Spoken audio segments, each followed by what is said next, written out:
I think people don't realize with age, with time, with goals, we all shift into these different levels of who we are. It's almost like a video game. So actually in the last year of my life, I've had to rebuild my identity. So I was a teacher for 13 years in New York City, and it was a dream career. A lot of people look at me and they're like, why did you walk away? I was Miss Megherian, the motivational music teacher, and I realized that more of these things need to be talked about, how we are constantly growing and evolving as people. And rebuilding your identity is not like you're one identity and you're that forever.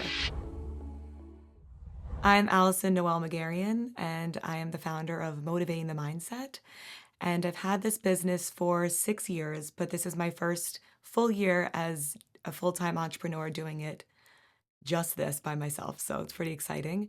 I actually help high achieving performers, including athletes, teen athletes, really rebuild their identity and their purpose. And under that umbrella, it also goes into professional developments. I've been able to go into different schools, colleges, and just really help people understand that they're the only ones getting in their own way.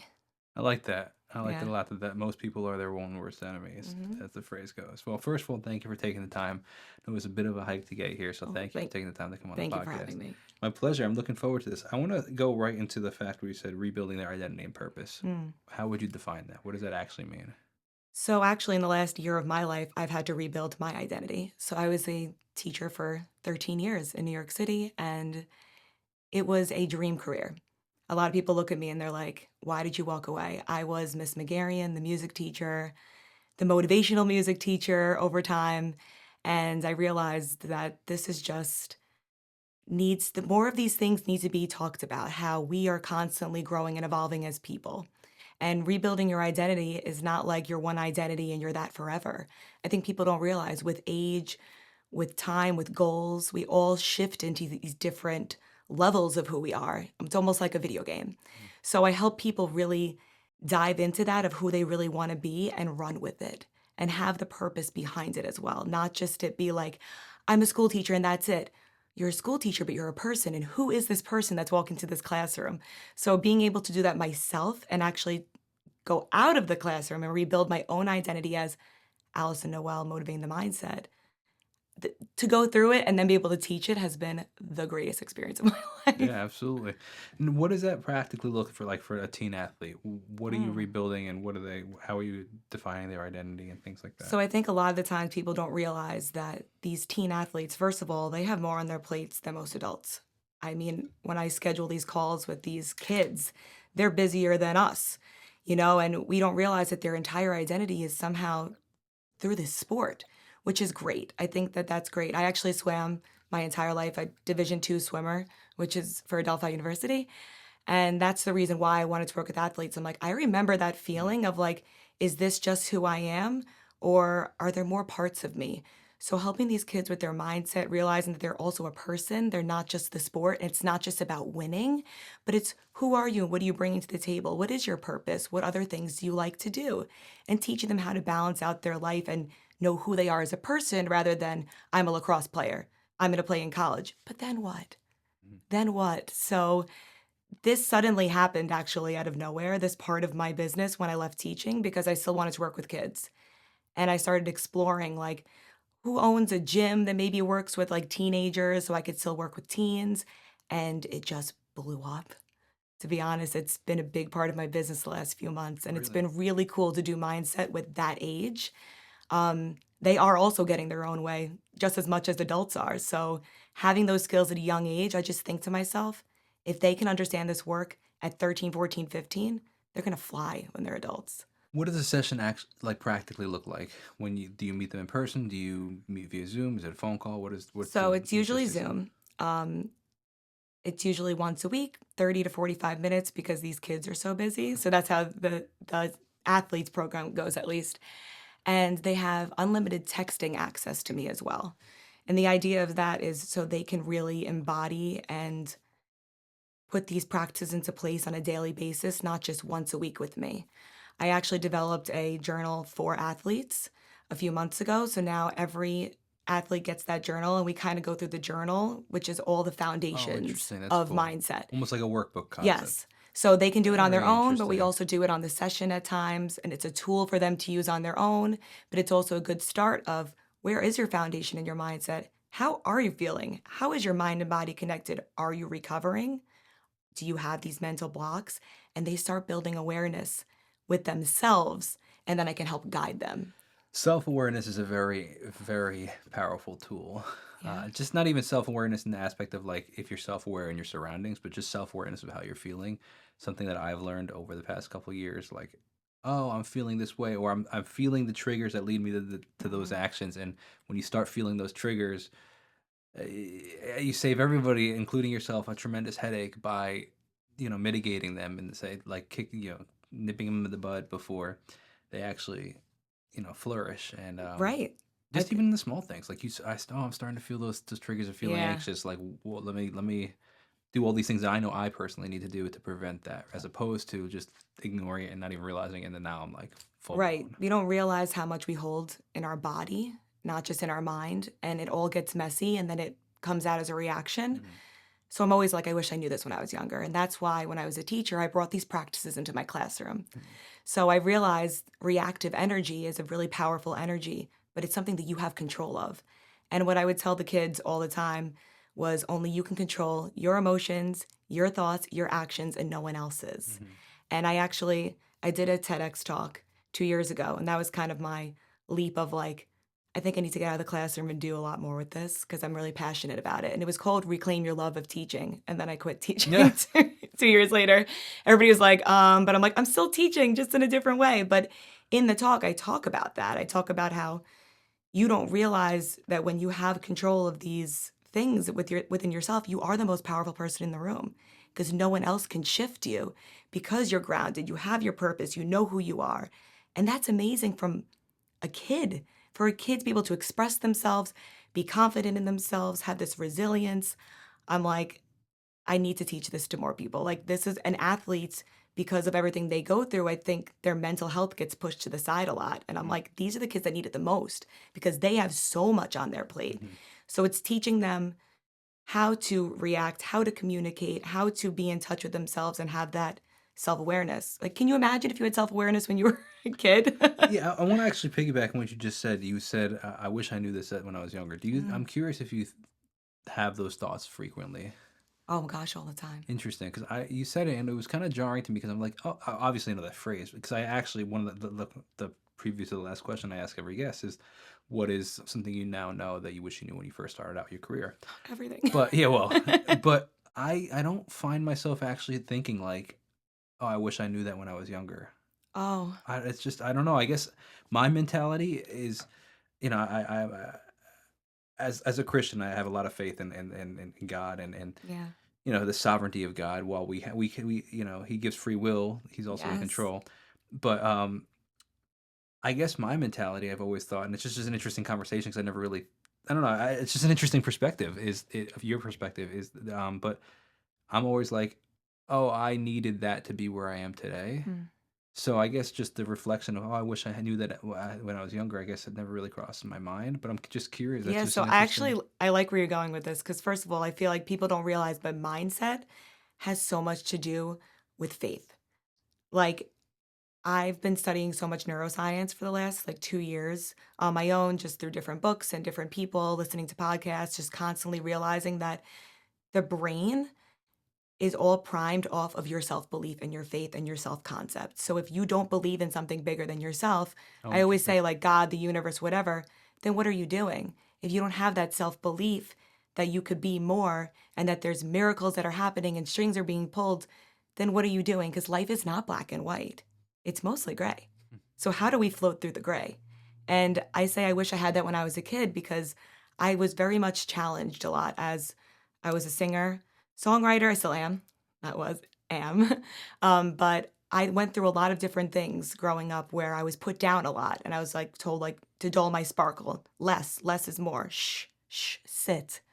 And I'm like, now I'm an adult going, what's wrong with these people telling me I have to be a certain way or do a certain thing? So I think for me, it's more like I was supposed to go through everything I went through, 1,000%. But now I can help kids go through that smoother and learn Mm, more from themselves and maybe not go through the pain that I went sure. through. Yeah. Not that they're not going to, they will. And I just think there's not a lot of adults that are there telling the kids still believe in yourself, because I think that there's this funny thing. I taught elementary school it was like pre-K through 8th grade. I taught in the inner city in Brooklyn. Most of my kids were homeless, and we were always telling them, dream big, dream big. And then they're in these horrible situations, and you're telling them still to dream big. And then when they get to middle school, it's like, nope, reality sets in. You're 11, 12, and they're telling you, no, you have to be realistic. And I'm sitting there going, what are we doing? Yeah. And I think that there's just been, in generational wise, how we've all been taught, like, no, you have to follow the path. Like, this is the mold. You're supposed to go to school, go to college, get the job, get married, have kids. I'm like, I'm 38. I'm single. I have no kids.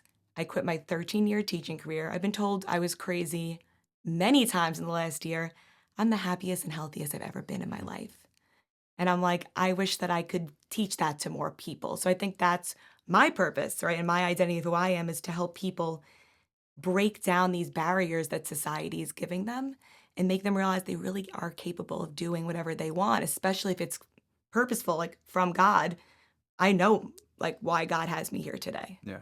and being able to do that has been, and then teach that Yeah. Absolutely. beside myself. Yeah, and it's really cool when you get to see that in the youth, because Mm. just know that they'll have so much more, you know, a smoother ride, And which they're is giving up on them right now. who's It's a they? society. Between AI and all the things, they're making the expectations of them are lower. I left the system for many reasons, and that was one of them. They wouldn't let me do certain things I wanted to do to help them grow because I had to follow whatever model it was. I mean, I closed my door and locked the door. No. I mean, the kids will tell you to this day, she was my favorite because she taught us life. Yeah. I was their music teacher, but we talk about life. We would do breath work, we would do gratitude every day because I felt that that was important for them to connect to themselves. And no, but people are just like, nope, we have to follow the model. I'm Yeah. like, this is not going to help our future. That's Yeah. all I keep thinking to myself. There's more, and these kids need more emotional support than they ever have. Very interesting. Hmm. Now, you referenced your journal for the athletes, but you gave me a gift when we first came in. I want to Yeah. reference that gift because I want you to hold on to it now, just until for the podcast. So can you talk about Yeah. this? So This is not for athletes, this though, is is it? not for athletes. I have that one in the car, but so when I started motivating the mindset 6 years ago, the one reason why I started was because I was going through a self-development journey.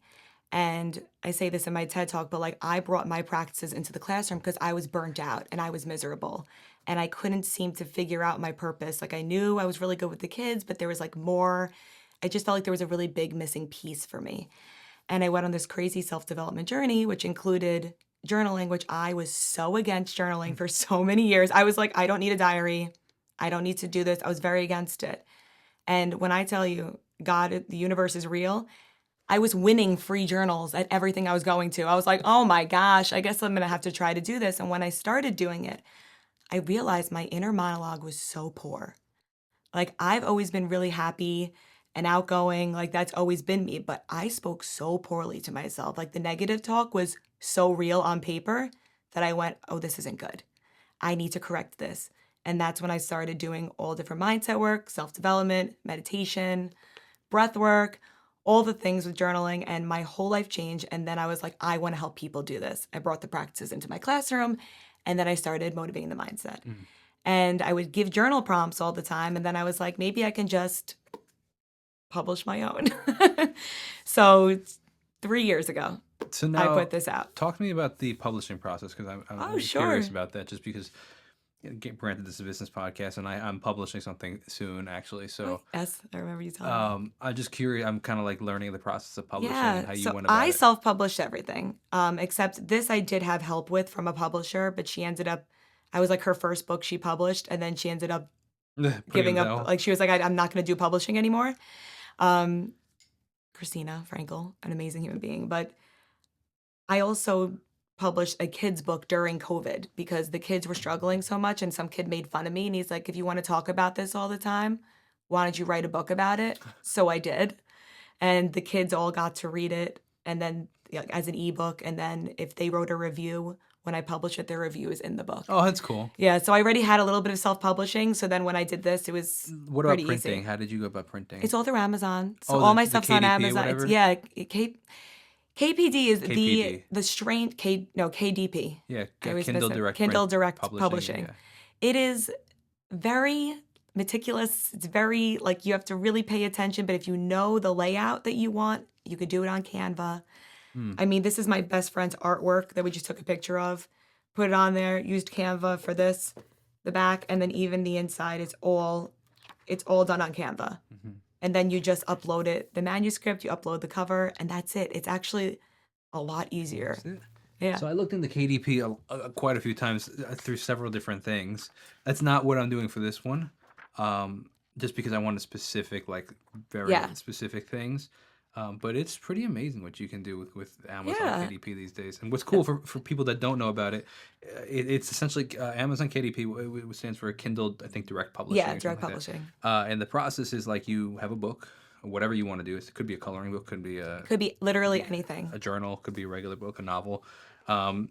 And you upload all the information, all the stuff, and then they'll print it. But it's the cool thing is you don't have any inventory. Yes. It only prints when people purchase. And which then is- you can also order author copies and just pay for the print. So as opposed to what? so if I charge whatever I charge for Oh, it. yeah, I think it's like, like yeah, yeah. $25 on Amazon, but then when I get them printed, they're a much cheaper rate. So I can Yeah. order author copies and have Yeah. them. So I sell them like in 2 different places in Long Beach, like little like Oh, that's boutiques, cool. like stores. And then, you think to yourself, you're not getting the marketing as much because if you're not working with a publisher, but at the same time, this is where I'm like, the universe has my back. But I believe in word of mouth. I believe in just giving it to people, or every adult client gets that journal. So talk to me about it. So for people that are watching, Yeah. we have 2 different pages, like 2 pages per day, I guess, kind of Yes. concept, or however often you want to do it. But the pages with the date and then different sections. So gratitude, reflection, rephrase, celebrate, affirm, and then free write, vent, Yes. goals So to in the do. beginning, So there's talk to me like, about that. in the Walk me through beginning, it. if you do get it, it actually explains every prompt. Oh, I didn't look Yeah. at it. Okay. But I'll explain the reason why I published the prompts the way I did. First of all, I have ADHD. So I realize a blank page can sometimes feel really intimidating, and then too many prompts to me is too overwhelming.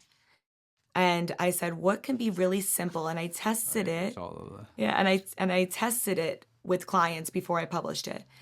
But gratitude is the most powerful mindset hack shift that you can have, because gratitude and fear cannot coexist in your brain at the same time.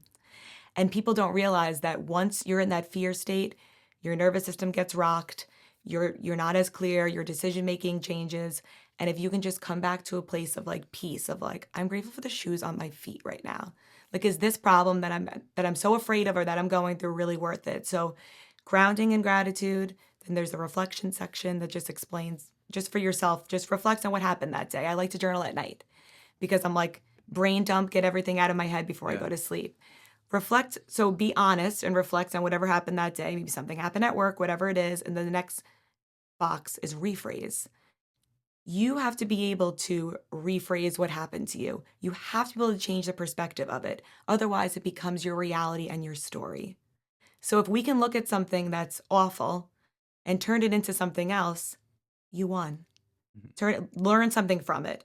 Be like, I don't like that happened, but maybe it was supposed to happen. And then you have to think there's a higher power over us that's helping guide us. But the quicker that you just kind of like sift through, rephrase, kind of even celebrate it. And then the next part is affirm, like an affirmation, like, I am safe, I am okay, I am abundant, whatever it is. You start feeling safer in your body, you start to feel good, and you're shifting and you're rewiring your brain in that moment. And I think it's really cool to do it on paper, because then you can reflect and look back. Like, I had a client this morning that gave me a win, and I was like, you go put that in your journal right now, because you want to be able to go back and be like, that happened once, it can happen again. Absolutely. And then the next page is just events page, which most people like that. And I have it in the athletes one also, just because sometimes you need to just get it all out, whatever it is. Write down all the things, get it out of your body, and you're going to feel lighter. Yeah, very interesting. We spoke before we started filming that I've been journaling myself for 12 years. That's incredible. You're way longer than me. Well, so I actually have a couple different journals. I have One on my phone. That's the one that's been 12 years. And my Pages app. It's a 2,500 page document. It's incredible. And the other Yeah. one is when I do my devotionals in the morning and reflections or prayers or like things that have gone like answers to prayers I put in there, and that's one that's like very easy to reflect on Yeah. because like you can like flip back the pages. Like the other one, it's all dated, so you'd have to like go look for a date. And, oh, when was that? You can search things. Actually, it's Right. funny. Like my wife would be like, when did my daughter start walking, kind of thing, and it's just I was like, oh, type in walking and be like, oh, or first Oh, steps, that or is like it's so it's awesome. cool to see that stuff. Do you feel a difference from when you're writing than to when you're typing? Yeah, it's totally different, It's which so it's different. so different. They're totally different parts of my brain. Yeah. Just because I don't know that I could do what I do on my phone writing, just because it's so much, and Yeah. I don't like writing. It's always been a hassle for me. Like even like I reflect back on like being in school and having to write I essays, like I know. just did not like it. So even sometimes when I'm doing like my devotional one, it's like it's a bit of a chore, but I know that I'll appreciate it later. Exactly. So like, but it's yeah, it's just different. And that's I like songwriting. A lot of professional songwriters would like write on their laptop and stuff, and I was never able to do that. Like Me either. I I always have had to to write write. on I have so paper. much. Actually, that in the other room is all my old Yeah. songwriting books and stuff that I just filled up. And I love that we have that in common, by the yeah, way. absolutely. So random. So Um, great. but it's been an interesting. It's been cool. I mean, so the backstory, the journey, the fact that I started. It was July 3rd, 2014, that I started journaling, and my thought process was I was expecting to be playing Madison Square Garden by now. Yeah. And look, who knows what tomorrow holds, You don't know. but I have not. But the goal was like I was like I know I want to be there, and I don't want to get to that point. I just have no idea how to get there, Mhm. and I know that I'm not the only one that doesn't have a roadmap. So my goal is to document my journey, what I did, all the steps that I took to get there, and then publish it so that there is some sort of roadmap for the next Yeah. musician. Granted, they can't follow my steps to the same degree, Right. but they can be like, "Oh wow, wow, he sent 400 emails that day trying to get gigs or whatever. Oh wow, Yeah. he had that idea from marketing. Like that was my goal, and then it just I've just haven't stopped. I So think that's amazing. I think that we never know how we do anything. I think that once you realize that, you don't need to know the how, you need oh to know sure, why. yeah, hmm, That changes your whole I like that. perspective. I always say when I'm like, I like once that a the lot. how question comes up for me, I go, pause.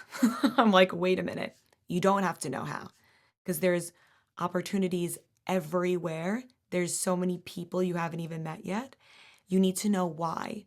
Because if you're trying to figure out the how without the why, it will never happen because you don't have enough purpose behind it. So when you have the purpose behind it, the how usually falls into place. I really like that. That's really, Can really, I really, share really good. how like I found you a Please, yeah, year ago? sure, yeah, I said absolutely. before. So I found you a year ago. I remember I was on the treadmill in the morning. It was 4:30 in the morning and I was Oh, walking a and you fellow came up. early gym member. Yes. Oh, I was at the yes. gym Not as 4:30 this. early anymore I was there because, at 4:30 but I this would then morning. drive to Brooklyn and I was going through a really hard time at this time last year. And I knew I wanted to quit and I knew that this business had so much potential and I knew where my purpose lied and it was no longer in the school building and I had a kid threaten me on the job and it was just like a whole heartbreaking situation. So I was moving through that so I would wake up really early to work out every morning to move my energy and listen to different podcasts or whatever, but you would come up and I contacted you and you told me, it's this and this and this and I went, "Okay, like I want to do this, but I can't right now because I don't even know who I am right now. I don't know where I'm going right now. Like I can't go on a podcast. So what am I going to say? I think I want to quit my job. But that's not public knowledge." I was Yeah. like, so I remember I was like, oh, and I messaged you and I said, I'm going to get back to you. And a few months later, I'm doing this and I get an amazing client. Um, I'm going to say his name. I don't think he'll even care. Um, John Cesarano, who owns King Umberto's, and he came to me for life coaching. And he was like, "Oh, yeah, I was just on this podcast." And it was your podcast. And I'm going, "That's so weird. This guy comes up again." And then fast forward a few months later, I'm doing an event and you're at the event. And then we met and I went, We Yeah. co-hosted the Yeah, part we of co-hosted. the section of the event. Yeah, section of events. I was like, "Oh, nice to finally Yeah. meet you," because I just feel like in life, we need we don't need to know how, but I knew Mhm. why. Like, I would love to be on a podcast like this, right? Any podcast like this, but it's just interesting if you look at it and you zoom out, how everything ends up connecting in time. Mhm. And if you don't give up and you just keep going with good intention and you're not forcing and you're allowing, everything changes. And it's cool to be able to be in a business where this is what I'm teaching people because then it forces me Mm. to really embody that. Yeah. Because I'm like, I can't go against what I'm saying. I need to practice what I preach. And that's why I'm where I am today. Yeah. Yeah, I'm gonna steal that. Steal it, I please. really, really, really like that. Just you don't need to necessarily know how to get Yeah. it done. You just I need to got that know from someone else, so don't worry. why you want to do it is really, really fascinating. Just Because because it's so true.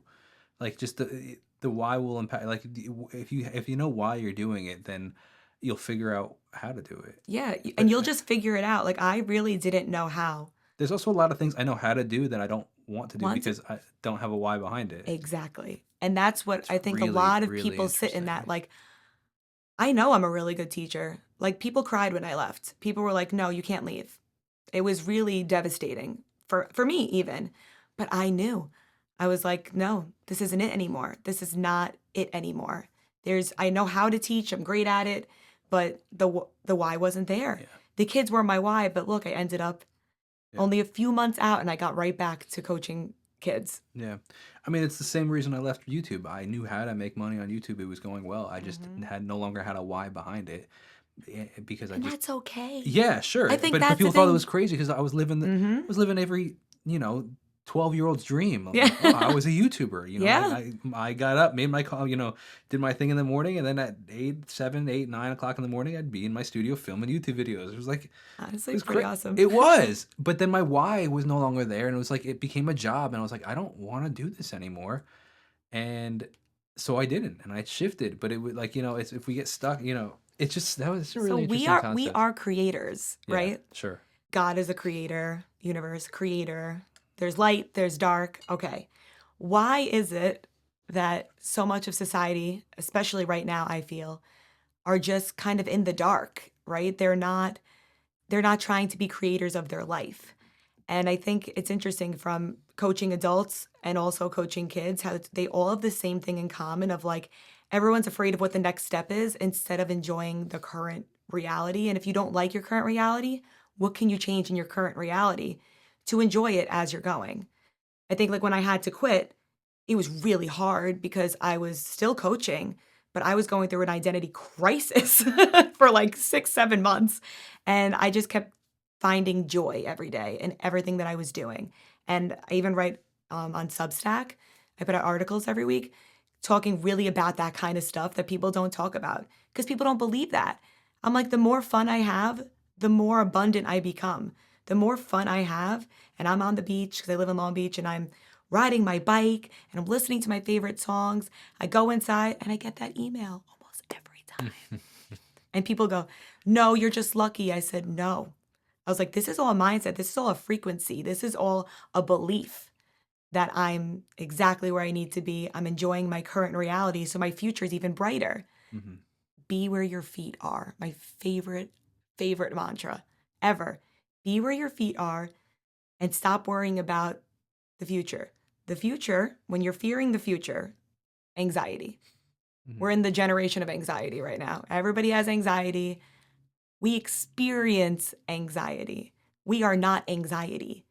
It's becoming part of people's identity, which is why people are being so challenged and why mental health crises are on the rise because everyone's trying to live in the future.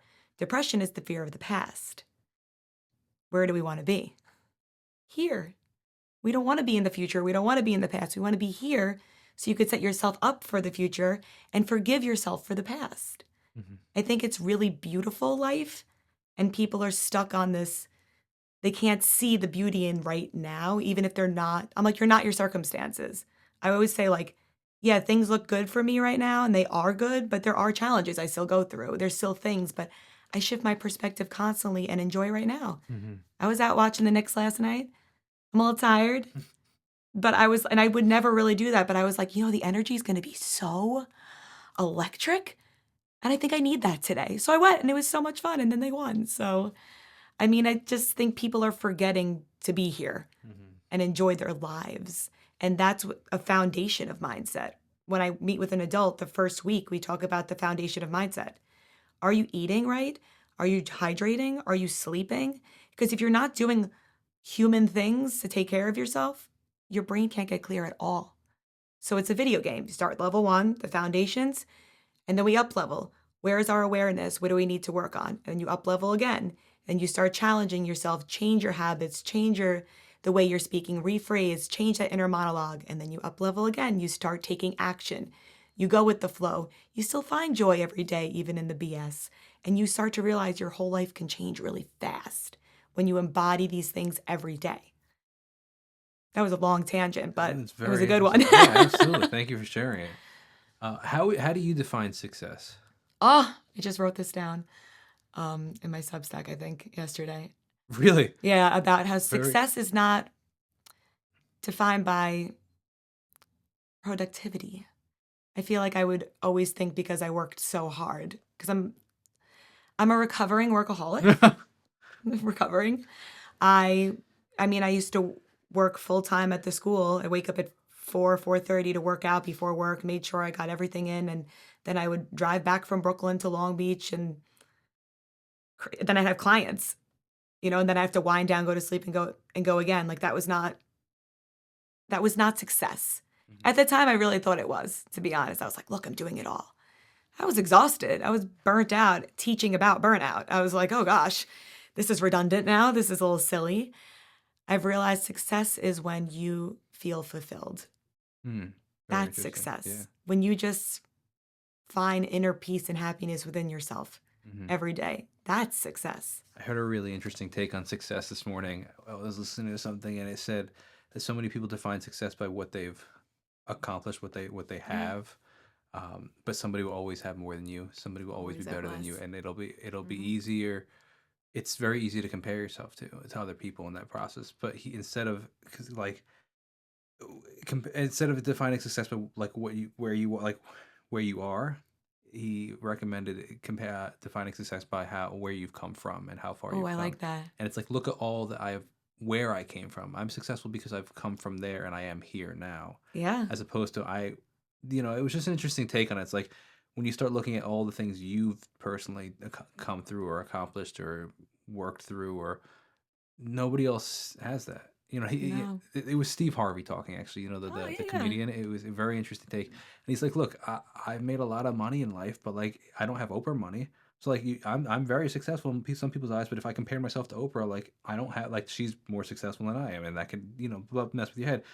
But he's like, I was also homeless and lost everything twice and went through a divorce and I am where I am now, and Oprah never went through any of that. Hmm. And so like who's more successful, right? And it's just, Yeah. and not that we should compare success, but just that concept of like if you stop looking at necessarily like all that you have but where you've come from, which is an interesting perspective. Well, that's why reflecting, journaling, reflecting is a huge piece of mindset. Because if you can't see, like, you need proof within yourself that you've been able to go from here to here, to then go from here to here. And the way the brain works too, you have to like prime your brain to only see the, like, I like the way he says that because if you can prime your brain to be like, I went from here to here to here to here to get here, then I can keep doing that. Yeah, exactly. And you start to realize that if you can't see that, because the expression like, "Oh, I'll believe it when I see it." I'm like, that's the worst saying ever. It goes against like all neuroscience and mindset because you don't need to see it. You need to believe it and embody it and feel it before it happens. It happens a lot faster because then you're We never priming your saw brain Santa for the Claus, and we opportunity. believed very much so. Right. Then you prime your brain for the opportunities and you only see the good. I mean, somebody will tell me a story and then I'll tell them how beautiful it was and they look at me like I'm crazy. And I'm like, well, I heard it differently than you even telling it to me. Hmm. And I'm like, that's become one of my superpowers and mindset is rephrasing and just seeing the world differently and seeing success differently. And like, yeah, I am successful. I will sit here and be like, I know I am, but that also doesn't define me or it's not part of my identity anymore. Hmm. Like I did do a TED Talk and that was the coolest thing to put next to my name. Like I will not lie, but I applied for 85 TED Talks. I hired a mentor paid a lot of money to learn how to properly write a motivational speech. I did the work to get there. I didn't just land a TED Talk. It took over a year for me to get to that spot. And then when I got the talk, usually get over a month to prepare the way they do it. I had 1 week because, of course, I was in some interesting situation where the organizer was in some car accident. He almost died and they weren't going to do it. And then they emailed me a week before and they're like, listen, we picked you. Is there any way you can be prepared and ready? And I'm like, of course I would get a TED Talk. I'm like laughing. And I'm driving up to Cortland. It was during that solar eclipse where you couldn't look up. And I'm driving up to Cortland during a solar eclipse and nobody's on the road. I'm like just laughing. Like, you never know like how things are going to be, what success look. People don't know all the work that happens behind it. And I think it's not for us to show off and be like, I went through it and I lost everything and I gained. I think it's beautiful to experience life. We're all living life for the first time. Yeah. The human experience is wild. So let's pivot back to, you mentioned like you work with John and stuff. Like Yeah. what is, if for other entrepreneurs that might work with you, what would that process look like?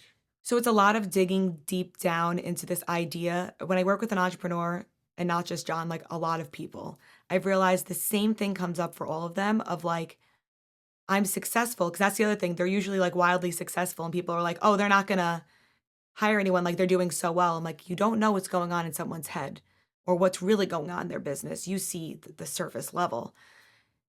If you have this self-belief that you can't grow anymore, or you think that you hit the glass ceiling, how do you break it? Mm. How do you grow? How do you become that delusional, wild version of yourself? Which I'm like, that's what I'm living right now. I'm like, I dreamed this life. I'm living it right now. How do you get there? So that's what I help them through: the limiting beliefs, the self-talk, the confidence. I think people don't realize some people that look the most confident on the internet are not confident at all. It's all an act. And really finding their true self and not being afraid to be their true self. So I joke around that John worked with me for a few months and now he's creating every bomboloni under the sun. You know, at King Umberto's every Wednesday, like he would just have donuts. Now it's like a new flavor every week. We tapped into his creative energy. We are creators. We can, just because it's a pizza place doesn't mean it can't be all these things. And we get stuck in these ideas that something has to be like this. No, you're the co-creator of your life, especially if you're an entrepreneur. You don't have to do it how all other entrepreneurs have done it. I've been told 100 times to niche down. Everybody tells me you can't work with adults and with the athletes and with the schools. And I'm like, why not? And let me tell you, my gut always tells me the truth when and I teach people how to really get in touch with their intuition, what's your inner voice really telling you. My inner voice has always told me, just keep doing what you're doing and just see where it takes you. And it's like, I do have a lot of athlete stuff happening right now, but then all of a sudden I had like 2 or 3 new entrepreneur clients. And then I have schools calling me from like upstate. And then I have like superintendents following me on LinkedIn. And I'm like, cool, just keep doing what you're doing. Like, and that's what I teach people to do though, is just to be yourself, your authentic self, and not be afraid of what people are going to think. What kind of content are you posting that like these people are finding you on, for example, like LinkedIn? I just got more into the LinkedIn game, so I love learning. A little information overload, I feel like, when I became a full-time entrepreneur because I was like, I want to learn, I want to know, I want to understand, I want to see all the different things. LinkedIn has 1 billion people, Wow. and we don't think about LinkedIn because I'm like, and I found this girl on a podcast who was talking about building a personal brand on LinkedIn and how people are afraid because they feel cringe because they're thinking it's more corporate. But these corporate people are looking for the cringe people to bring into their companies because they have something that they don't have. Mm-hmm. And we're all individuals. We're not, like, I'm a life coach, but I'm Allison. And I think that there's something really powerful there that people, for some reason, disconnect from. And they're like, oh, no, I'm a life coach. I'm like, well, I'm Allison and I life coach. Yeah. So I've realized on LinkedIn, you can build a personal brand by just, firstly, just 98% of people do not post on LinkedIn. Cool statistic. I'm posting 3 or 4 times a week now. So if I'm part of the 2%, people are going to see. People are going to like it. And you have to just trust the process. So I think a lot of it is energy work too, just trusting. And I always say, like, social media for me is like my live resume. I do feel like I get way more of my clients from word of mouth over the internet, but I found somebody on TikTok the other day. She just signed up for 3 months. She's an event planner. And she I just found you on She found TikTok? me on TikTok. I've been on TikTok for 2 years and never sold to anyone on TikTok. Never got a client from TikTok. I was like, Now "You never know." because you do Zoom, they could be anywhere, I guess. Yes. Very interesting. Yeah. And I love in person, in a way, but it's like I do the sound healing as well. And that used to be a bigger part of my business that's now kind of like because I do a lot of nervous system regulation and I like being able to do that, but it's a lot of my energy doing sound healing. So I do them all summer in Long Beach on the beach. And at first I was like, oh, this is going to be like big part of my business, right? But this is another success thing. I used to have one person come, two people come, four people. Last summer, the last class, I had 15 people. And this summer, I was like, I know my following is different, but I'm going to keep doing them because I hope that that will bring in people to wanting to work with me one on one. And I think, again, there's no rules. And I think being able to throw spaghetti at the wall, seeing what sticks, and trusting your gut can be really, really powerful. And that's what I teach Mm. people Yeah, in the absolutely. for business Very interesting. or even in life, Yeah. So where do you see your business going next? where I really like it to Or let go me and rephrase where that. I, Where would you like to go next? yeah, I Because it would, might not necessarily be in this specific business. yeah, I definitely love one on one coaching. It brings me like a lot of joy in a way that I can't describe. Like, I have clients that thank me and I like cry after the calls because I'm like, I'm helping people and that's really Mm. what I want to do. But I would love to do it from a stage again, like a TEDx. I Oh, really cool. want to do more keynotes. I want to do more self-develop, like personal, professional development, going into different companies, helping people with burnout mindset. I see myself doing more keynote speaking. I'm really passionate about that. My friend and I are starting a podcast. I really like long form over the 1 minute TikTok, the 30-second reel. I've realized over time, I thought there was something wrong with me. I'm like, why are these not popping off? Like, why am I not going viral? Because I'm a human. I teach all the things, but I'm like, I'm a human, and I would get really frustrated. And now I've like learned that that's not my end all be all. I've realized long form content is where I thrive. Mm. So now it's like, where do I find those opportunities? But I mean, they're happening. I feel like I'm connecting with a lot more people Yeah. to make it happen. I think again, if you know why, the Yeah. how will present. Yeah. And for context, even if you did go viral, if your goal is to do more one-on-one stuff, like there's only so many one-on-ones you could even do. Yeah. So to some degree, going viral can be a bit of a moot point because I had a reel what go will it? viral. Actually, this is like a joke. I had a reel go viral. First time ever. I actually also got all of my social media was taken away from me last summer. Somebody reported me for something that did not happen. And I still to this day go, God was setting me up. And I had a choice in that moment to either cry about it and have a fit. I was like, or just take it as a redirection and you get to start over. Because it happened exactly the time that I was quitting my job. Mm. So I restarted my account from zero. And that was very humbling because I had about 3,000 followers that I worked for. But then I was like, I'm a new identity. I'm a new person. And it kind of made me look at the business differently then. What direction is this going in? How do I want to be perceived? Hmm. And now I feel like I'm Allison, like the life coach, motivating the mindset. Here's my lifestyle. These are all the things I do. These some of my friends, some of my family. These are the joyous moments in my life. And here's some advice that I can give you. And I've realized when I let go of the idea of social media was when it started to grow, of course, right? So I see the business going in wherever my why is found. Mm. I think that's And what's the the current truth. why? My why is just to help as many people as possible live a more fulfilling life, to realize they're the only ones getting in their own way, Mm. that this work is so precious and rewarding. And people don't want to do it because it can be challenging, but people hire me to be their hype girl. Like I am your hype girl. I check in on you. There's a lot of accountability. There's a lot of it's okay, we're going to try this again. Let's try something new. Let's do this and that. And all you need is a few months, of really dedicating and then taking those tools and you can go flourish with all the tools that I teach you. I just know that I've changed people's lives already, and I look forward to doing it with more. That's That's great. really it. I just think that's what life should be about. Yeah. Wrapping up to that question that I asked earlier, that I referenced earlier, what is one thing you know in your career now that you wish you knew when you first started out?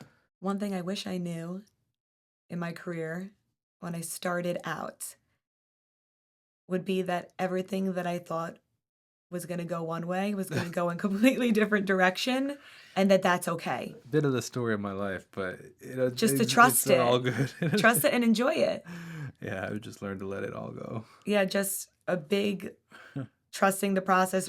Yeah. Redirection is protection. Interesting phrase. What does that mean? Every time that we're redirected, Oh, every oh, time oh, we're I see what, yeah, yeah, rejected, yeah, yeah, yeah.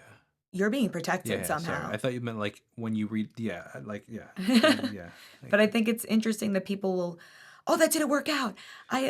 This is horrible." And I'm like, "It just didn't work out. It wasn't supposed to work out." Because also life shouldn't be that challenging.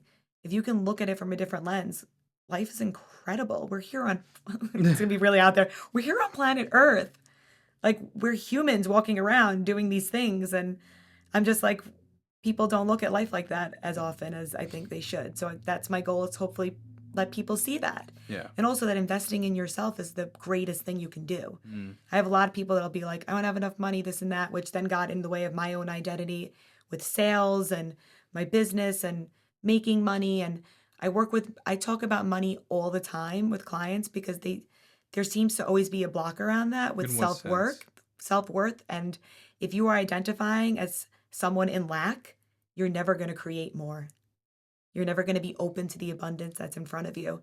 And I had to do a lot of identity work. Like I said, when I quit, I thought it was all going to kind of go one way. And it literally, everything that I had planned actually for my business when I quit crashed and burned in front of me. I went, oh, like I have to pay rent. I never felt that feeling in my life of, can I make, can I pay my bills? And a lot of people don't know that because I wasn't publicizing it, obviously. But I had to make a lot of shifts within myself and trust a lot and go with the flow and just keep releasing and enjoying my life. And everything is falling into place the Yeah. way it should. Yeah, that's cool. Yeah. That's great.